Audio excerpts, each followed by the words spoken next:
Assalamu alaikum. Bienvenue.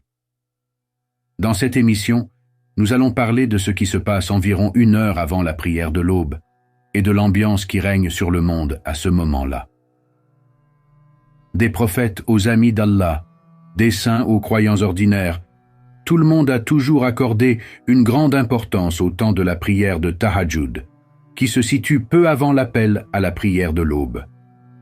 Dans la littérature islamique, cette période spéciale est appelée le temps de Tahajjud. Le prophète sallallahu alayhi wa sallam, dans un hadith rapporté par Abu Huraira radiyallahu anhu dans Sahih Muslim, a dit ce qui suit à propos des vertus et du moment de la prière de Tahajjud. Après les prières obligatoires, la prière la plus méritoire est celle de la nuit. Si vous divisez la nuit en 2, la prière accomplie dans la dernière partie est la plus méritoire. Ce hadith souligne clairement l'importance et la valeur de la prière de Tahajjud. Lorsque vous divisez la nuit en 3, le temps le plus méritoire est celui du milieu. Vous savez déjà combien la prière de Tahajjud est méritoire. Et dans le Coran et les hadiths, on nous encourage à accomplir cette prière, et ceux qui la pratiquent sont loués. Allah Azza wa Jalla et le prophète sallallahu alayhi wa sallam ont tous deux souligné l'importance de la prière de Tahajjud. Notre Seigneur Tout-Puissant dit à propos de ceux qui se lèvent la nuit pour prier.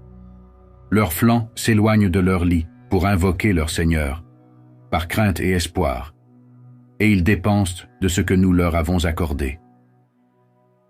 Nul ne sait ce qui a été réservé pour eux, comme réjouissance pour les yeux, en récompense de ce qu'ils faisaient. Surat As-Sajda 16-17. Dans un autre hadith rapporté par Abu Huraira radiyallahu anhu, le prophète sallallahu alayhi wa sallam a dit qu'Allah est miséricorde et pardonne les péchés de l'homme qui se lève la nuit pour prier et qui réveille aussi son épouse pour prier. Et si elle ne veut pas se lever, il lui asperge de l'eau sur le visage. De même qu'Allah Azza wa Jalla est miséricorde et pardonne les péchés de la femme qui se lève la nuit pour prier et qui réveille aussi son mari, et s'il ne veut pas se lever, elle lui asperge de l'eau sur le visage. Ce hadith se trouve dans la section Salat al-Tahajjud d'Abu Daoud. Le hadith encourage non seulement la prière individuelle de Tahajjud, mais aussi l'invitation des membres de la famille à cette prière méritoire.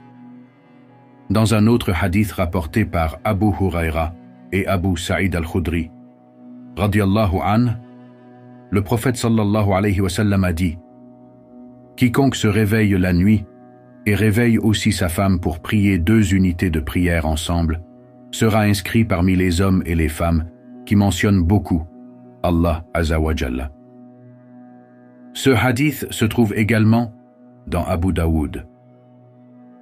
Les hommes et les femmes qui mentionnent beaucoup Allah Azza wa Jalla recevront le pardon et la récompense d'Allah Azza wa Jalla. Dans le Coran, il est dit à leur sujet: les hommes et les femmes qui mentionnent beaucoup Allah Azza wa Jalla, Allah leur a préparé un pardon et une grande récompense. Surat Al-Ahzab 33-35. Une personne qui a pris l'habitude de la prière de Tahajjud ne l'abandonne pas sans raison. Aïcha radiyallahu anha a dit à ce sujet: ne néglige pas la prière de la nuit, car le messager d'Allah sallallahu alayhi wa sallam ne l'abandonnait jamais. Même lorsqu'il était malade ou fatigué, il la priait en étant assis. Source: Abu Daoud. Aïcha radiyallahu anha a également exprimé l'amour du prophète sallallahu alayhi wa sallam pour la prière en disant: la prière la plus aimée est celle qui est régulière, même si elle est peu nombreuse. Quand le messager d'Allah sallallahu alayhi wa sallam commençait une prière, il s'y tenait. La prière de Tahajjud est obligatoire pour le prophète sallallahu alayhi wa sallam. Dans le Coran, il est dit à ce sujet: Ô Muhammad, lève-toi une partie de la nuit pour prier avec le Coran, comme une dévotion supplémentaire pour toi.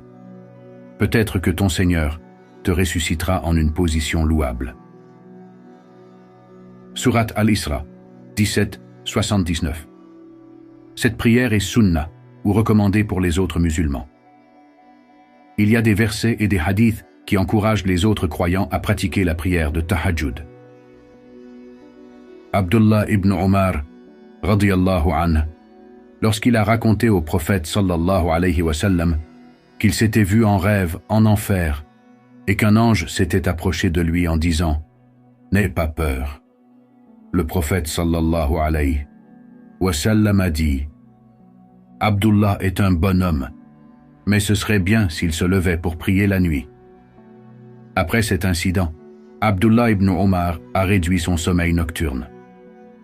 Ce hadith montre que toute personne qui persévère dans la prière de Tahajjud mérite d'être considérée comme bonne.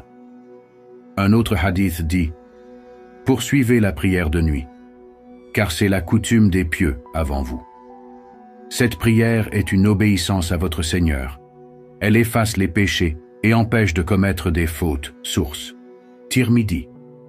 Bilal radiyallahu anhu raconte: Le messager d'Allah sallallahu alayhi wa sallam a dit: Je vous recommande de vous lever la nuit, car c'est la coutume des pieux avant vous. C'est un moyen de se rapprocher de votre Seigneur, une protection contre les péchés, une expiation pour les fautes et un remède pour les maladies du corps. Source Tirmidhi. Les hadiths encouragent le réveil nocturne, c'est-à-dire Qiyam al-Layl, qui comprend principalement la prière de Tahajjud. Le prophète sallallahu alayhi wa sallam a encouragé cette prière dans de nombreux hadiths. Certains de nos livres de hadiths rassemblent des hadiths sur ce sujet. Puisse Allah Azza wa Jalla nous accorder la foi et la force de nous lever pour la prière de Tahajjud et faire de nos prières des intercesseurs pour nous.